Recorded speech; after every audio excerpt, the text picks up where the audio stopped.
C'est l'histoire d'un homme qui voulait devenir président. Nicolas Sarkozy a 20 ans et un père spirituel, Jacques Chirac. On le voit partout, héros des médias, porte-parole du gouvernement, ministre du budget. Tout semble réussir à cet homme pressé de 38 ans, trop pressé. Et en 1995, la rupture, il choisit Balladur contre Chirac. Balladurien, j'ai été, je suis, je serai. Mauvaise pioche, c'est Jacques Chirac qui l'emporte. Nicolas Sarkozy n'est plus rien. Je ne serai jamais un favori, parce que ma vie et l'histoire de ma vie, c'est de partir de tout en bas pour aller tout en haut. L'homme sait se rendre indispensable. En 2002, il s'attend à être nommé à Matignon. Il aura l'intérieur. Et comme le soulignent certains syndicats de police, les résultats sont mitigés. Autre problème, sa relation avec les quartiers sensibles, où le style direct qu'il cultive ne passe pas. Vous en avez assez, hein?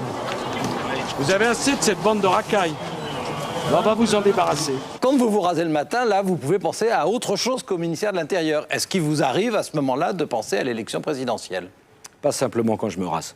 Novembre 2004, au congrès du Bourget, il conquiert l'UMP. Moi aussi, je suis assistant-chef. Hein, voilà.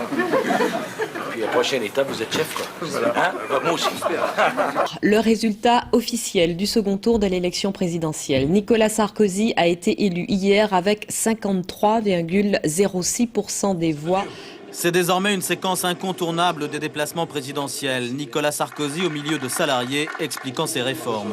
Et des réformes, il y en a eu depuis 4 ans, plus ou moins abouties, plus ou moins réussies, toujours contestées dans la rue. La réforme parfaite n'existe pas.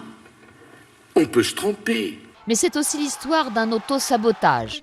En arrivant au pouvoir en mai 2007, alors qu'il jouit d'une popularité exceptionnelle, il fête sa victoire au Phuket, puis part en vacances sur le yacht d'un riche homme d'affaires. L'opinion est choquée, le surnom de président Bling Bling lui collera à la peau. Les Français lui en veulent pour ses promesses non tenues et pour les cadeaux fiscaux faits aux plus riches. Avez-vous décidé de vous présenter et donc de briguer un second mandat auprès des Français? Oui, je suis candidat à l'élection présidentielle. La passation des pouvoirs entre Nicolas Sarkozy et François Hollande, qui devient le 24e président de la République française.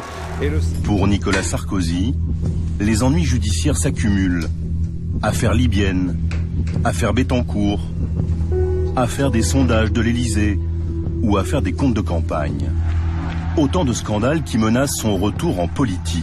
2 mois tout juste après le retour de Nicolas Sarkozy sur la scène politique, le voilà élu à la tête de l'UMP. C'est un Nicolas Sarkozy tout sourire qui va s'exprimer en début de soirée au Havre.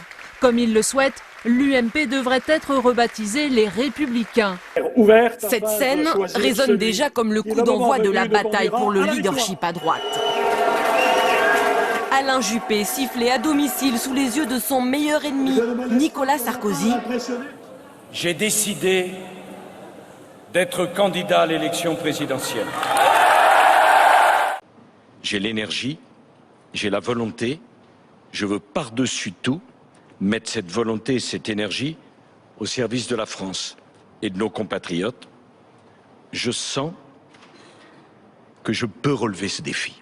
Je n'ai aucune amertume, je n'ai aucune tristesse et je souhaite le meilleur pour mon pays, pour vous mes chers compatriotes et pour celui qui ira conduire ce pays que j'aime tant. La droite a donné une bonne image. J'ai été heureux de participer à ce combat. Au revoir à tous.